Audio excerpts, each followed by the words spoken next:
But we begin here in Kentucky's 6th Congressional District, where we officially have a race to fill the vacant seat now being left behind by Andy Barr. Former State Representative Cherlynn Stevenson announced she is running for the seat in D.C. She laid out her platform to protect Medicaid, support unions, defend reproductive rights, and push back on President Donald Trump's economic policies like tariffs. Democrats have not won the 6th district since 2010. Stevenson believes she has the experience to change that, but Republicans say they have an advantage after the district was redrawn in 2022.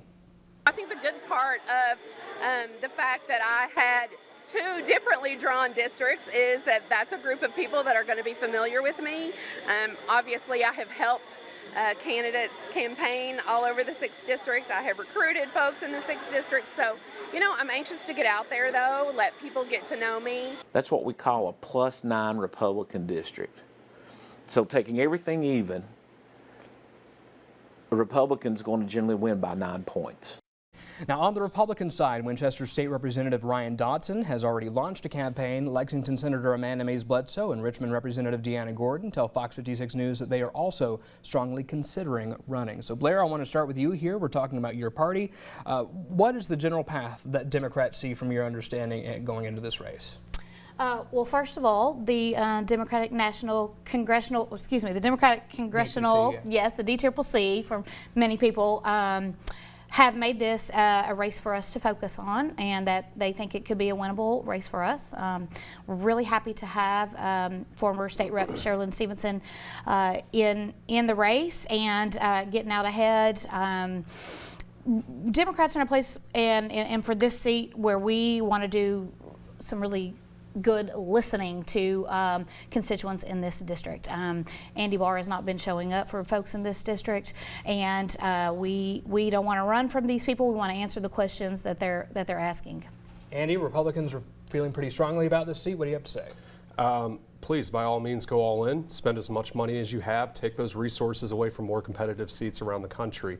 You know, this is a +9 Republican district. Congressman Barr has won by 22, 25, and I think 29 points in 24. Last time, pre-redistricting, it was somewhat close, but it has not been close since then. This is a Republican stronghold.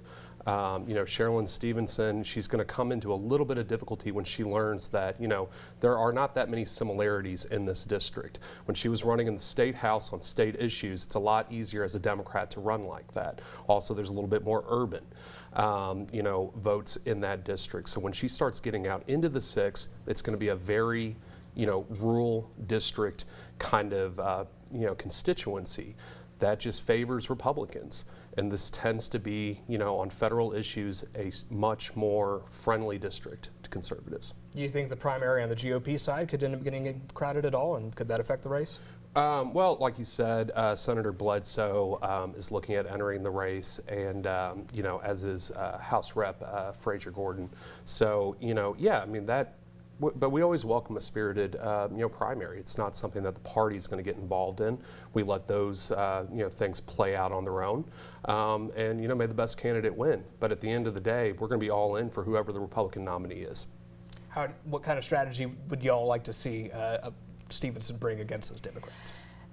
Republicans, rather. I think what we're talking about right now is that Barr's not been showing up for people, and we're going to find with these other Republican candidates that are getting into the race, Amanda Mays Bledsoe, and that they're going to be the same kind of candidate that Barr is, and that they want to please Trump, and that gets into a lot of issues that we want to focus on, taking things away from Kentuckians like Medicaid and Social Security that we depend on.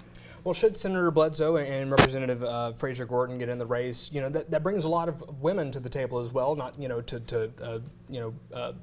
set aside Representative Dotson as well. But can you speak a bit about the number of women coming into the race? What does that necessarily bring to the table? That's an easy one for me, of course.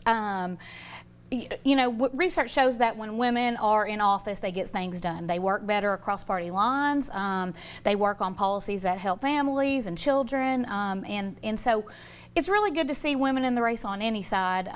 And there's a lot of proven track record for when women run, they win.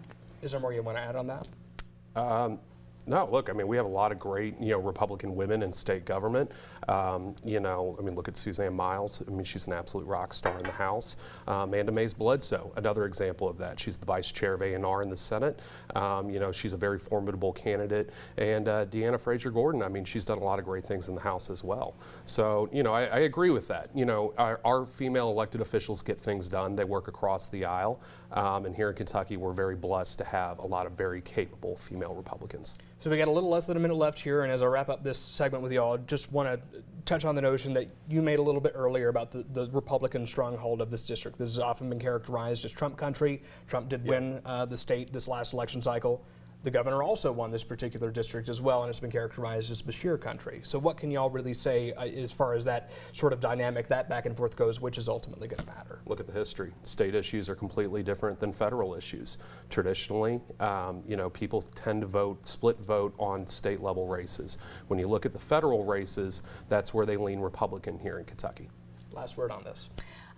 Governor Bashir has talked on some of these issues that we're facing now for all Kentuckians, and whether it's on the federal level or the state level, I think we are starting to realize what working class Americans and Kentuckians really need, and maybe we'll see a difference in this race this time.